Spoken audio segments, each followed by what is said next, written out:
Hello, I'm Professor Brian Bushee, and welcome back.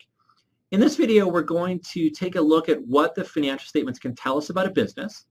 To do so, we're going to look at a very simple business with just a few transactions to see how those transactions would affect the required financial statements. I'm going to throw a lot of concepts at you in this video, but it's meant to be an overview. We're going to go through all of these concepts again later on in the course. Let's get started. The example we're going to look at is Dave's car transport service. So Dave starts a business to transport expensive cars. On December 1st, 2015, he receives $50,000 cash from issuing common stock. He also borrows $80,000 from a bank and will buy a $100,000 truck. The truck will be used for 48 months with a $4,000 salvage value. Excuse me, Professor. What the lamb is salvage value? Just hold on a little bit. We'll get to that a little later. Dave also pays $12,000 cash up front to rent office space for the next year. During the month of December, Dave's company moves 2 cars. The clients will pay them $40,000 within 30 days. Dave also pays his employees $10,000 of wages. Now it's December 31st and the bank wants to see some financial statements. The bank wants to see financial statements because they want an answer to the question, did the company make money during December? Now there's a number of different ways that we could try to answer this question. The first way would be to just look at all of the cash flows. So if we take the facts and look at the cash flows, Dave's company received $50,000 cash from issuing stock, borrowed $80,000 from the bank and bought $100,000 worth of truck. They paid $12,000 cash up front to rent office space for a year. They paid wages of $10,000 during December, and they did not collect any cash from customers during the month. So if we add it all up, they had a net cash inflow of $8,000. But as it turns out, this is a really bad way to figure out whether the company made money or not for December. Pardon me. What is wrong with that? Anytime I end the month with cash in the bank, it is a great month. Well, this is how a teenager would do accounting. You get an allowance from your parents, you borrow some money from your parents, you spend a bunch of money. If you end the month with money in the bank, it was a pretty good month. But this doesn't work so well for companies. All a company would have to do to post better performance under the system would be to borrow more money or sell more stock. A better way to look at cash flows would be to separate them into whether they come from operating the business or investing for the future or financing for the long term. Let's try organizing the cash flows by the source or use of the cash. So let's start with cash flows from operating the business. This would be cash that was paid for the rent, the cash that was paid for the wages. We didn't actually collect anything from customers. So the net cash flow from operating the business was a cash outflow of $22,000. Then we could look at cash required to invest in the business for the long term. So the company spent $100,000 cash to buy a truck, which resulted in a total cash outflow from investing activities of $100,000. And then finally, we can look at cash used to finance the business. So the company received $50,000 in cash from issuing common stock. They borrowed $80,000 from a bank, which was a net cash inflow from financing activities of $130,000. We still get the same bottom line of $8,000, but now we've organize the cash flows based on whether we're operating the business, investing in the business, or financing the business. And this is exactly what the statement of cash flows will look like. It's going to report the cash transactions for the company over a period of time, like the month of December, split up into operating activities, which are transactions related to providing goods or services or other normal business activities, investing activities, which are transactions related to the acquisition or disposal of long-lived assets, and financing activities, which are transactions related to owners or creditors. Another way to try to answer the question of whether the company made money in December is to look at accounting income. Accounting income tries to look at business activities rather than cash going in or out. For example, we actually did move 2 cars during December.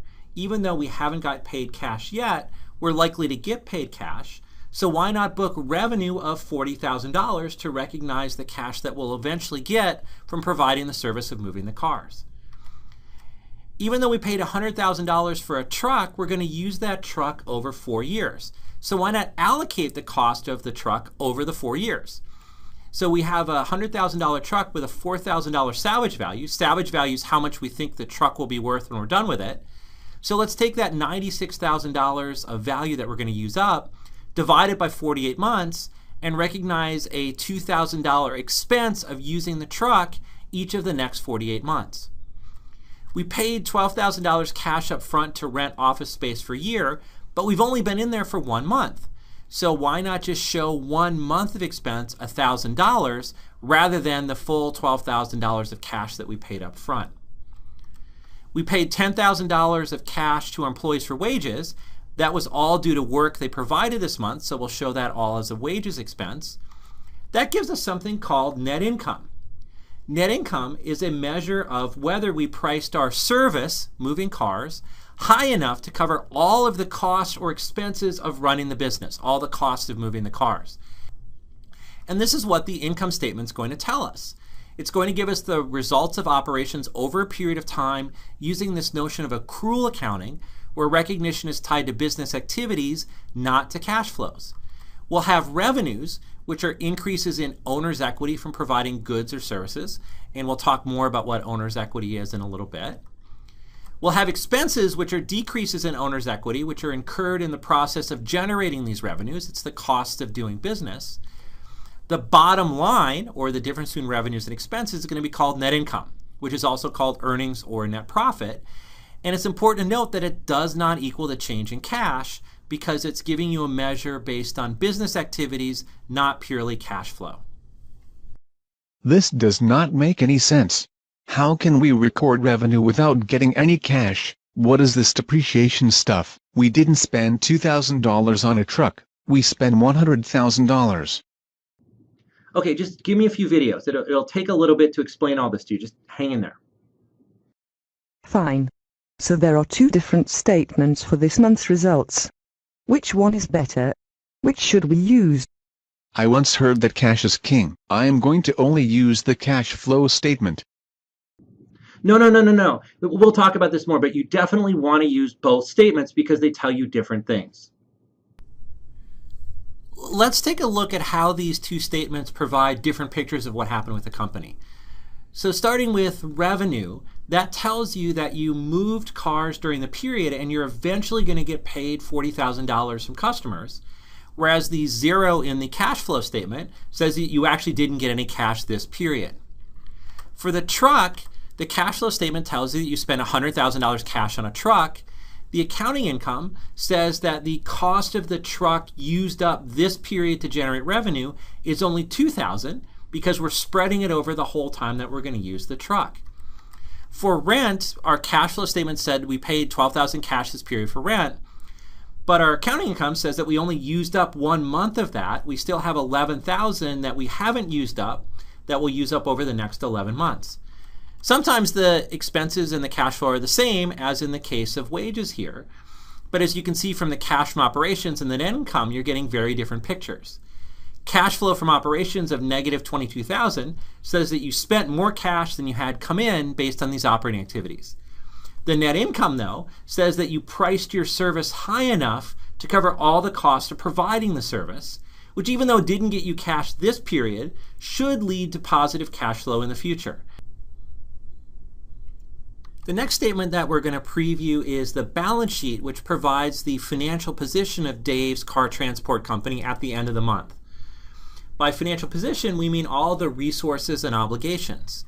So the resources are what we call assets. So what are the assets or resources of Dave's company? Well, they have $8,000 of cash in the bank at December 31, 2015. They have something called an accounts receivable of $40,000. That's the cash owed by customers on December 31st. And that's an asset because it's going to eventually turn into cash when you collect from the customers. Another asset is prepaid rent. Remember that Dave paid $12,000 for years of rent. 1 month has been used up, but they still have 11 months of prepaid rent. This is an asset because they can occupy the space for another 11 months without paying any additional cash. And then, of course, there's the truck, which is an asset of $98,000. That's the original cost of it, $100,000, minus that $2,000 that we depreciated. And we'll talk more about this later on. So that gives us total assets or resources of $157,000. Now we can look at all the obligations or claims on these resources, which are the liabilities and stockholders' equity. Dave owes the bank $80,000 at December 31, 2015. That's a liability called bank debt. There's $50,000 of stockholders' investment as of December 31. This is a stockholders' equity called common stock. And then there are retained earnings of $27,000. Retained earnings represent all of the net income or accounting income that's been created over the life of the company, minus any dividends that have been paid out, which we'll talk about later. And when we add it all up, the obligations are the same as the resources of $157,000. And this is characteristic of the balance sheet, which always has to balance, hence the name. I am truly lost. When is this video going to end? I'm sorry, I know I've thrown a lot of new concepts at you in this video, but don't worry, we're going to go over everything again in more detail. So just hang in there, and there's only a couple more slides and we're done. So as I was saying, this financial statement is called the balance sheet. It's going to report the financial position of the company, its resources and obligations on a specific date. We've got assets, which are resources owned by the business that are expected to provide future economic benefits. Liabilities are claims on those assets by creditors or non-owners that represent an obligation to make future payments of cash, goods, or services. Stockholders' equity or owner's equity are claims on the assets by the owners of the business. Those come from two sources: contributed capital, which arise when you sell shares, and retained earnings, which arise when you operate the business. We're going to talk about these a lot more in the next few videos. The last statement is the statement of stockholders' equity, and we're going to get to this later. Hopefully that gave you a good overview of what the financial statements are trying to tell us. We are now going to start looking at the financial statements in more detail, starting in the next video with the balance sheet and the balance sheet equation. I'll see you then. See you next video.